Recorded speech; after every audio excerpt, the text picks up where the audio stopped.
running into the storm. When the skies are black, the wind pushing me backwards, everyone and everything around me running away in the opposite direction. Yet I continue on, step by step to the heart of the dark, looming, ominous unknown. Is there doubt in some capacity? Yeah, of course there is. When everyone around you is acting in unison, doing the same thing, any rational mind's going to stop and ask why. Do they know something I don't know? Perhaps. Yet I continue on. Initially, the struggle isn't even physical. Raindrops fall, the temperature cools, the wind intensifies. I have to put a little more emphasis into every step, but there's no pain. At the beginning, the struggle is mental. It's a war of ideas, that unsettling feeling in your stomach. And whatever this is, this darkness overhead, it's certainly out of their comfort zone. Should it be out of mine? Am I brave or crazy, wise or naive, living on the edge or just being stupid? How fine is that line? Why expose yourself when the world takes shelter? What should I be afraid of? The water, the sound of thunder, the 1 in 280 million odds of a lightning strike? Why can't I completely separate my endeavors from theirs? Am I just wired to care this much? Man, just run.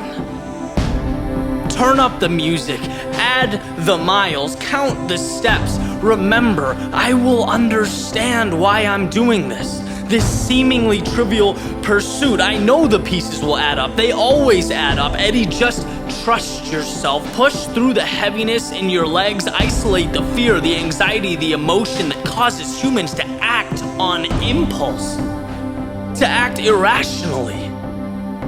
Your job isn't to follow precedent here. It's not to conform to normal or do what anyone else does. It's to continue into the storm. And I do. And then, like all things, it ends. I arrive. I hit my turning point, my destination, still alive, predictably unharmed, but uneasy. Like I missed the memo.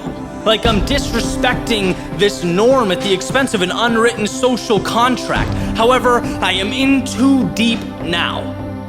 I'm obviously not calling a cab. I'm halfway there, so I am running back. And the second I make that 180-degree transition to part 2 of my journey, I get it. I mean, you really can't help but get it. The light bulb has to illuminate. The wind is now at my back. Not only is it pushing me along, it's pushing me along after having to trudge through it for miles. The tables have turned. Now it's this buy one, get one kind of deal, and I don't think I could slow down if I wanted. The previous stress and resistance had me work overtime simply so I could acquire and appreciate this feeling of bliss. It reminded me of the old days. Sitting down on the floor after a 2K test on the erg, dead, winded, exhausted, finding peak happiness in just being removed from the hell that had just transpired. In that window, you see life differently. I could walk up to that same spot and sit down any day of the week and it would mean nothing. But after that 2,000 meters, it was heaven. And here I am recapturing a small piece of that on this very sidewalk. The sidewalk that I walk down all the time, unaware, unmoved, but now I am light. I am flying, suddenly becoming less and less aware of my surroundings. The streets are empty, but they might as well be Times Square in December. I'm in a world of my own. And look, I understand why most people would skip this little excursion altogether. The first 50%, it is sheer intimidation. The castle walls threaten. But don't people wonder what's inside? Don't they know that you can't learn to fight back at life if you don't allow yourself to get hit or take a jab once in a while? Look, the point is not the run or the storm or the street. The point is that you don't know what you don't know. And a life of continuously seeking shelter ensures that ignorance lives on. If you continuously follow the crowd, you don't get to carve out a space for yourself. You don't taste excellence, that moment of temporary euphoria. And sometimes I forget that. Honestly, it's easy to forget that, but that is why I run. There's always the initial question, the physical and mental turmoil, the pulsing temptation to just stop. After all, this is definitionally unnecessary. I could go away, I could live, wake up every day and exist without this.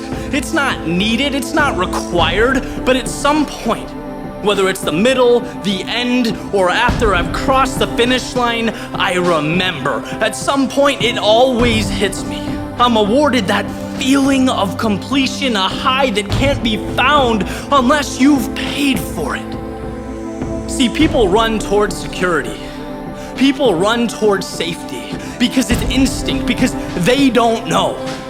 These trivial runs, they teach me over and over again that you literally do not know what you're missing until you grab fear by the hand and take it along for the ride.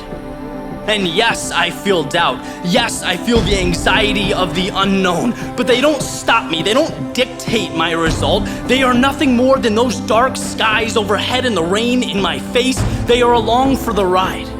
I run through them while they watch, silently observing as I transform into something extraordinary. That discomfort, it did not deter me, it made me, and that's why I run.